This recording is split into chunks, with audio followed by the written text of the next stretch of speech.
I came home from work and the detective said, "Your wife reported you missing 6 months ago, but you've been at work every day." I stood in my driveway holding my briefcase, staring at Detective Raymond Marks, who was waiting by an unmarked sedan. The late afternoon sun cast long shadows across our lawn, and I could see Claire through the front window, her face pale as she watched us. "I'm sorry, what?" My voice came out steady despite the confusion flooding through me. "There must be some mistake. I've been here the whole time. I go to work every weekday at Sterling Financial. My wife knows exactly where I am."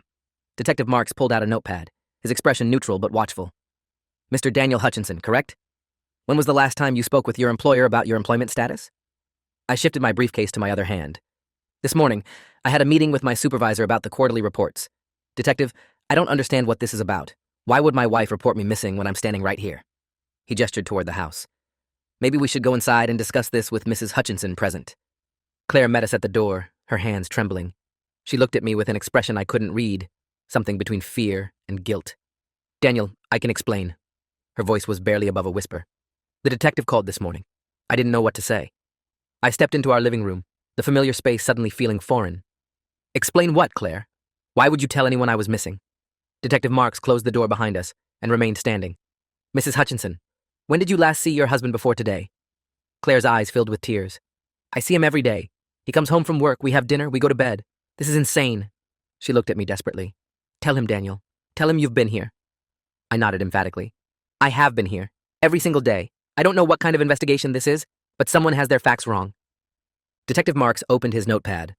"According to our records, Mrs. Claire Hutchinson filed a missing persons report on March 15th, stating that her husband, Daniel Hutchinson, age 38, failed to return home from work and hadn't been seen for 3 days. The report is still active. We've been investigating your disappearance for 6 months." The room tilted slightly. March 15th. I tried to remember that date, but the months blurred together in my mind. That's impossible. I've been going to work every day since then. Ask anyone at Sterling Financial. My supervisor, James, my colleague, Patricia, the receptionist, Angela. They've all seen me. Marks made a note. "We did contact Sterling Financial. According to their HR department, you haven't reported to work since March 12th. You were officially terminated for job abandonment on April 30th after failing to respond to multiple attempts at contact." My briefcase slipped from my hand and hit the floor with a thud. "That's not true. I was there today. I have my badge, my security card, everything." I pulled out my wallet and showed him my Sterling Financial ID badge. Detective Marks examined it carefully, then took a photo with his phone. "This badge shows an expiration date of March 2023. It's September now. This badge would no longer be active." I stared at the badge in his hand. The plastic felt real, solid, but the date swam before my eyes. "I used this badge this morning to enter the building. I swiped it at security, took the elevator to the 7th floor, sat at my desk in the financial analysis department." Claire made a small sound, almost a sob. Detective Marks looked at her sharply. "Mrs. Hutchinson, is there something you'd like to tell me?" She shook her head, backing away. "I don't know what's happening. Daniel comes home every night. He tells me about work. We eat dinner together. How can he be missing if he's right here?" Marks turned back to me. "Mr. Hutchinson, I need you to think carefully. What did you do today? Walk me through your entire day from the moment you woke up." I sat down heavily on the couch, trying to organize my thoughts. I woke up at 6:30, same as always. Showered, dressed, had coffee. Claire made eggs. I left the house at 7:45, drove my Camry to the Sterling Financial building downtown, parked in the garage on level 3, took the elevator up, swiped my badge at the 7th floor security door, went to my cubicle. I worked on the Morrison account all morning, had lunch at my desk, attended a meeting at 2 about the new compliance procedures, finished the day with the quarterly report meeting at 4, then drove home. The details felt solid in my mind, each one crystal clear. Detective Marks wrote everything down. "Do you have your car keys?" I pulled them from my pocket and held them up. He pointed to the driveway. "That's your vehicle? The blue Camry?" I looked through the window at my car sitting in the driveway. "Yes, that's mine." Marks walked to the window. "The registration sticker shows it hasn't been renewed. That expired in May." I stood and walked to the window, staring at my own car. The registration sticker in the corner of the windshield showed May 2023, 4 months ago. I must have forgotten to renew it. That doesn't prove anything, but my hands were shaking now. Detective Marks turned to Claire. "Mrs. Hutchinson, I need to ask you directly. Has your husband been living in this house continuously for the past 6 months?" Claire looked at me, her eyes filled with something I couldn't identify. "Yes, he's been here every day." But her voice lacked conviction. Marks pressed harder. "Then why did you file a missing persons report on March 15th? Why did you tell investigating officers that your husband disappeared after leaving for work and never came home? Why did you provide recent photos and financial records showing that his bank account hadn't been accessed?" Claire's face crumpled. "I don't know. I don't remember filing any report. Maybe someone else did it. Maybe it's identity theft or fraud." Detective Marks pulled out his phone and showed me something. This is the missing persons report, filed in person at the precinct. That's your wife's signature. Her ID was verified. She provided detailed information about your disappearance, including what you were wearing that day, your vehicle description, and the fact that you'd been having trouble at work and seemed depressed. I looked at the document on his phone screen. Claire's signature was unmistakable, her handwriting exactly as I knew it. The date was clear, March 15th. Claire, why would you sign this? She was crying now, her whole body shaking. I don't know, Daniel. I swear I don't remember doing that. You have to believe me. Detective Marks's expression hardened. Mrs. Hutchinson, filing a false police report is a crime. If your husband has been here the entire time, you've wasted significant police resources and committed a felony. I need to understand what's happening here.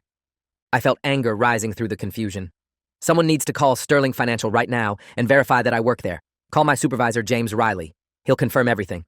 Marks nodded. I can do that. What's the main number? I recited it from memory, the number I'd called hundreds of times over my 8 years at the company. Detective Marks dialed, putting it on speaker. A recorded message played.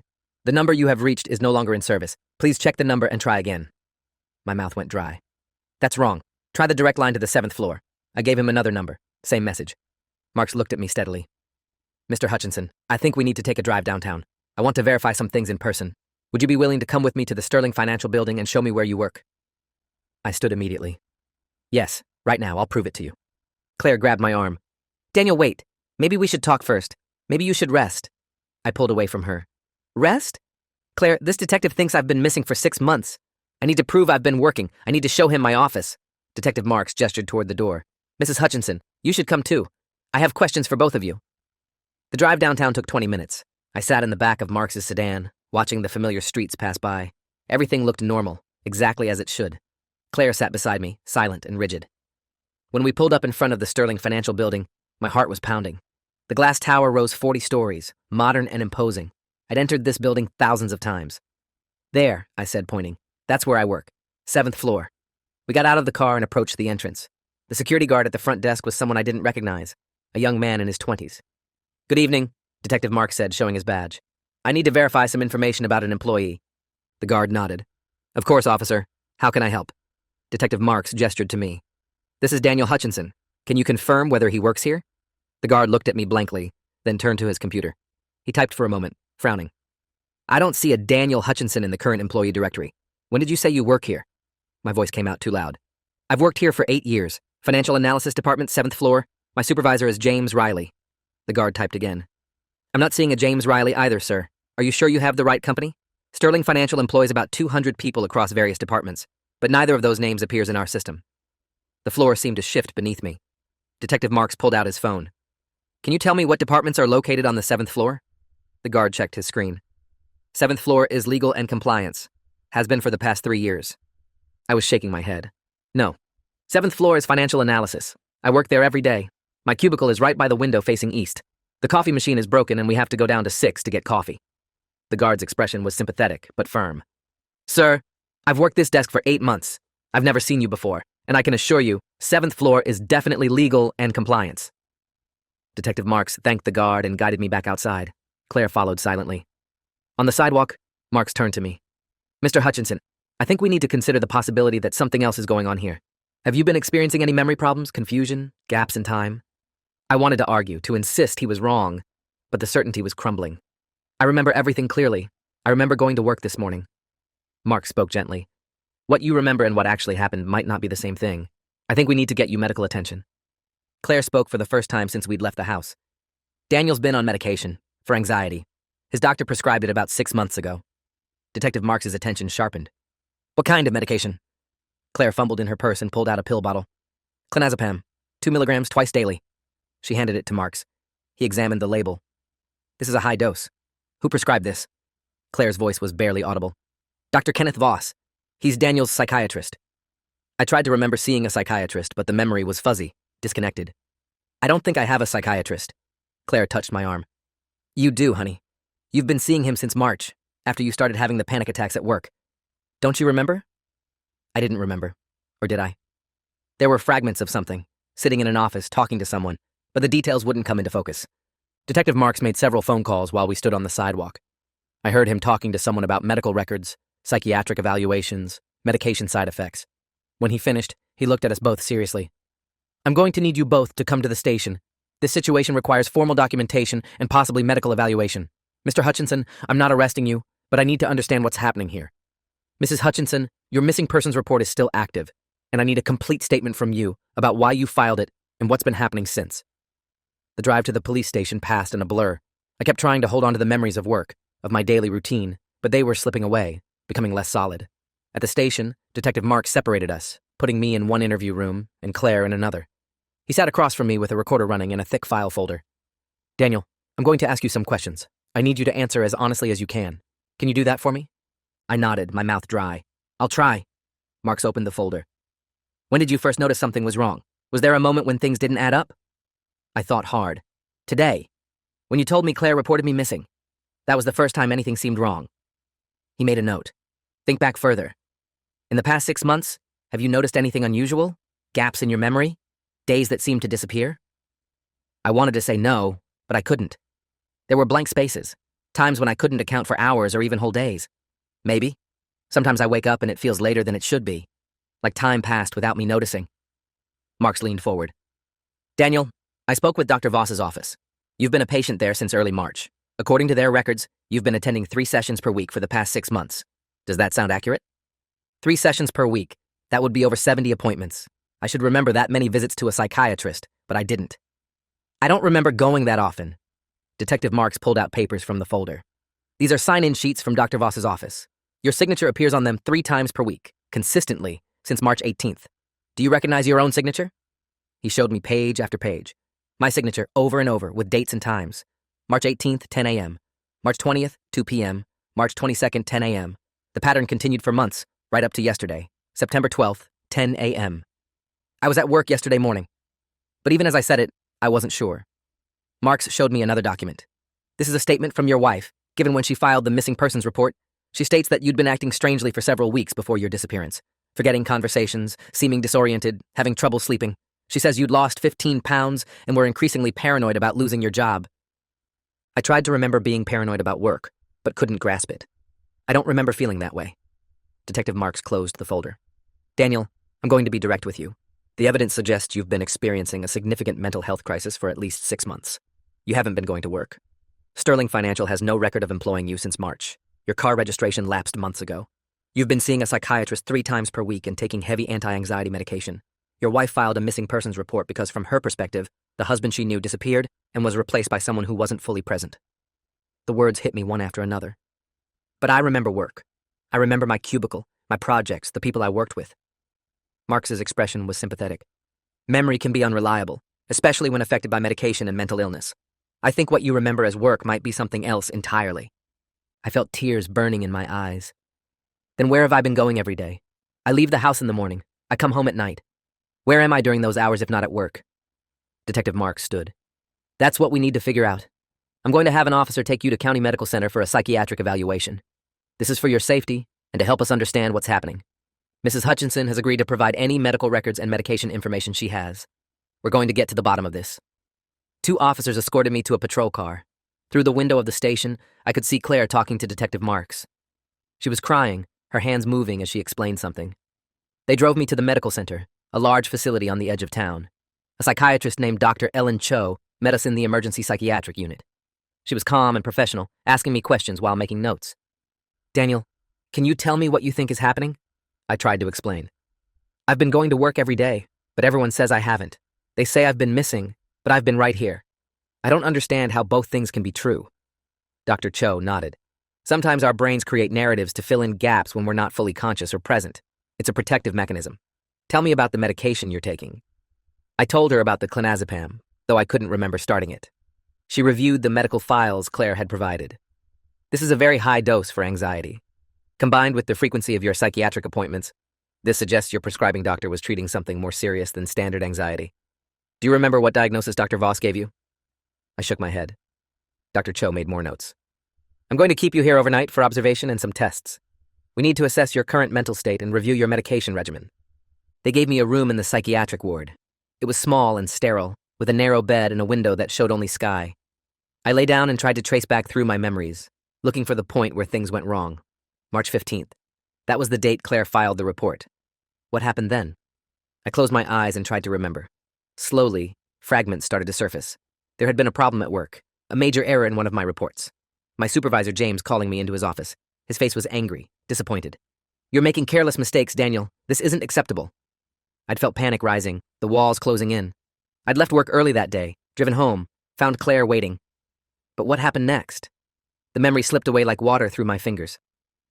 Over the next several hours, Dr. Cho and other medical staff ran tests. Blood work, cognitive assessments, psychiatric evaluations. I answered questions until my head ached. Late that evening, Dr. Cho came to my room with a grave expression. "Daniel, I've reviewed your test results and medical history. I need to talk to you about what's been happening." She sat down in the chair beside my bed. "The medication you've been taking, clonazepam, can cause significant memory impairment, especially at high doses. But that's not the whole picture. Your blood work shows traces of other substances. Antipsychotic medications that weren't prescribed to you. Sedatives beyond what your prescription would account for." My heart started racing. "What does that mean?" Dr. Cho chose her words carefully. "It means someone has been giving you medications you weren't aware of taking. Combined with the prescribed clonazepam, these drugs would cause exactly what you've been experiencing. Memory loss, confusion, disorientation, false memories, and periods of time you can't account for." I sat up, my mind racing. "Who would do that? Claire?" Dr. Cho held up her hand. "I've contacted Detective Marks with these findings. He's investigating. But Daniel, there's something else you need to know. While you've been here, we ran your identification through several databases. Your social security number shows unusual activity. Someone has been collecting disability payments in your name since April. Over $40,000 has been deposited into an account you don't have access to." The room spun. "Disability payments? But I've been working." Dr. Cho's expression was sad. "You haven't been working, Daniel.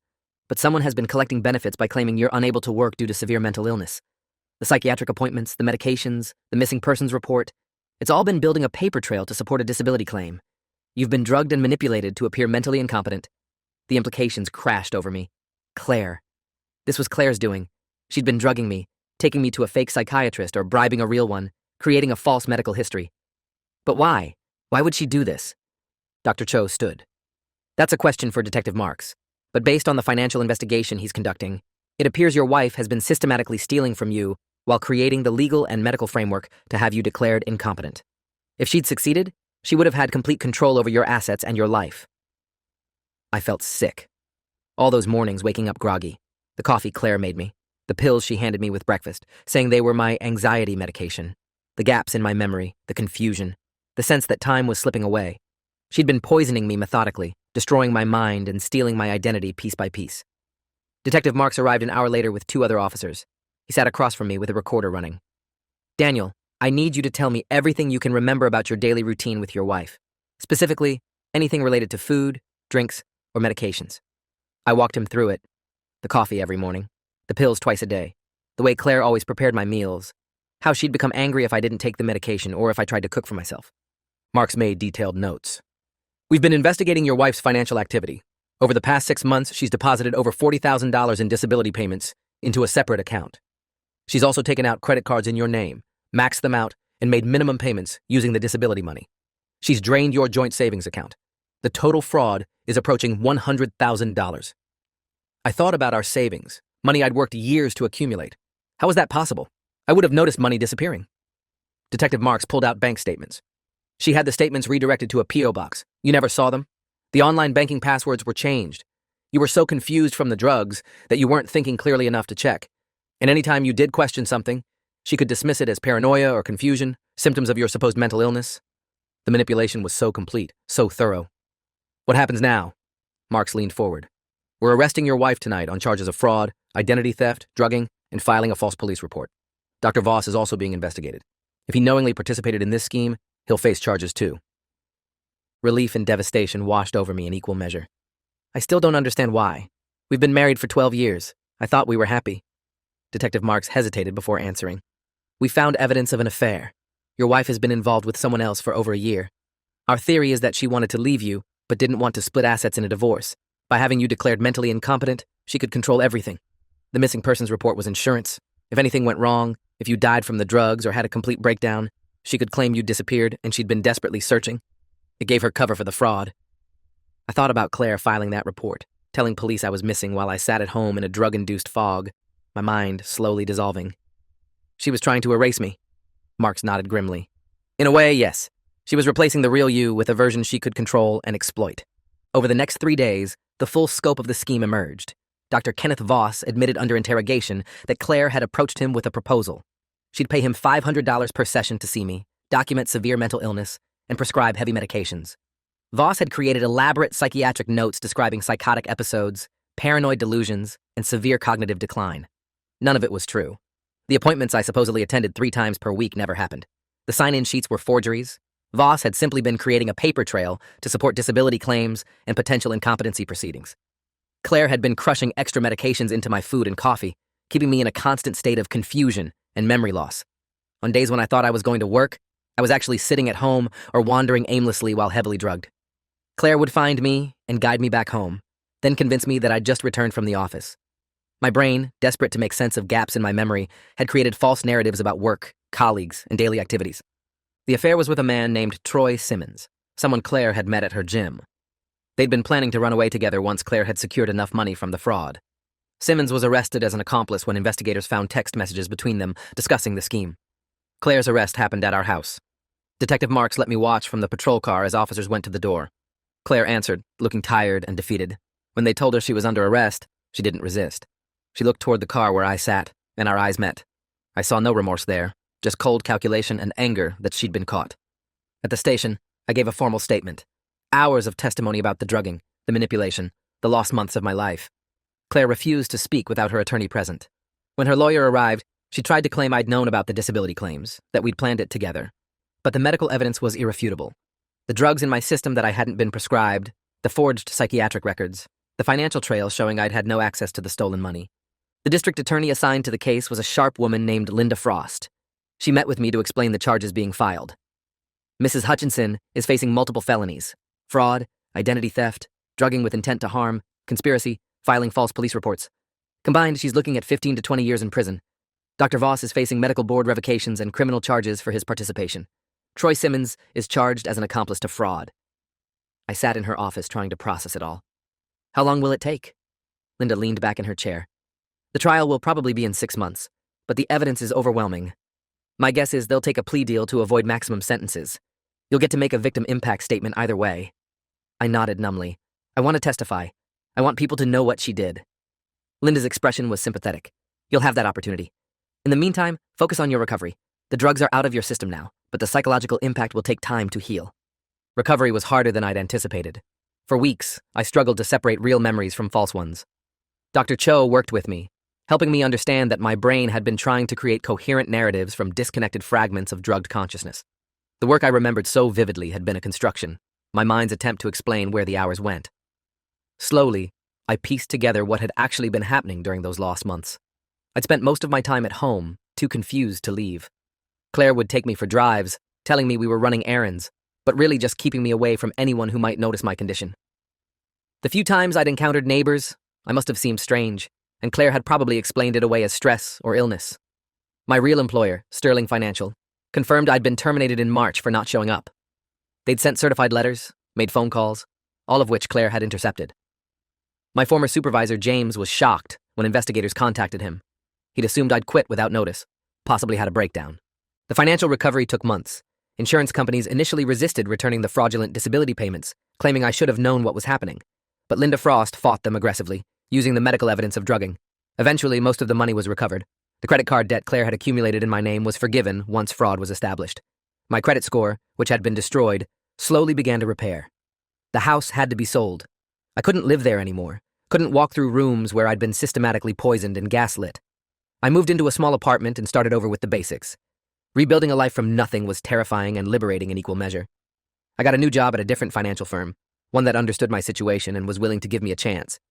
My new supervisor was patient with me as I regained confidence in my abilities. For the first few months, I struggled with imposter syndrome, wondering if my skills had been real or another false memory. But the work came back to me, and I realized I was capable, that Claire hadn't taken that from me. Claire's trial began in March, exactly 1 year after she'd filed the missing persons report. I sat in the courtroom every day, watching as prosecutors laid out the evidence. Financial records, medical testimony, recordings of her conversations with Troy Simmons, where they discussed how much longer they needed to keep up the scheme. The jury heard Dr. Cho testify about the drugs found in my system. They saw the forged psychiatric notes from Dr. Voss. They listened to Detective Marks explain how the missing persons report had been a calculated insurance policy in case I died from the overdose of medications. On the stand, Claire tried to portray herself as a desperate woman trapped in an unhappy marriage, but her story fell apart under cross-examination. Prosecutors played recordings of her laughing with Troy about how confused I'd been, how easy it was to manipulate me. The jury deliberated for only 4 hours before returning guilty verdicts on all counts. The judge sentenced her to 18 years in federal prison. Dr. Voss got 12 years and lost his medical license permanently. Troy Simmons received 8 years as an accomplice. I gave my victim impact statement before sentencing, standing at a podium facing Claire. You took 6 months of my life. You poisoned me every day while telling me you loved me. You destroyed my career, my finances, my sense of reality. You tried to erase who I was and replace me with a drugged shell you could control and exploit. You almost succeeded. If Detective Marks hadn't shown up that day, if he hadn't questioned the discrepancies, you might have increased the dosages until I died or went completely insane. You would have collected life insurance or had me permanently institutionalized. I would have ceased to exist, and you would have lived your new life on money stolen from me. Claire stared at me with cold eyes, showing no remorse. I trusted you completely, and you weaponized that trust. You made me doubt my own mind, my own memories, my own sanity. That's a violation I'll carry for the rest of my life. No prison sentence can undo what you did, but I hope it sends a message that this kind of systematic psychological and financial abuse has real consequences. 2 years after that day when Detective Marks appeared in my driveway, I stood in front of my new apartment, keys in hand, looking at a life I'd built from ruins. The psychological scars remained. I questioned myself more than I used to, double-checked things that should be simple, struggled with trust, but I was alive and functional and free. Claire's appeals had been denied. She'd serve her full sentence. Dr. Voss had been disbarred and would never practice again. Troy Simmons was already out on parole, having cooperated fully with prosecutors. I never wanted to see any of them again. My new partner, Jenna, understood my history and was patient with my lingering paranoia. She never questioned when I wanted to handle my own medications or insisted on preparing my own food. She understood that independence wasn't preference, but necessity. We built our relationship slowly, on transparency and proof, not just promises. I'd learned that trust must be earned and verified, never assumed. The career I'd thought I'd lost was restored. The memories that had been fabricated were replaced with real ones. The man I'd thought I was going to work every day had been a ghost, but the man I became afterward was solid, resilient, rebuilt from fragments into something stronger. Sometimes I still dreamed about that missing 6 months, about wandering through fog while Claire's voice guided me deeper into confusion. But I always woke up clear-headed, in control, knowing exactly where I was and who I'd become. That knowledge alone was worth everything. If you enjoyed this, you'll definitely want to see the next ones too. So subscribe now and let me know your take in the comments.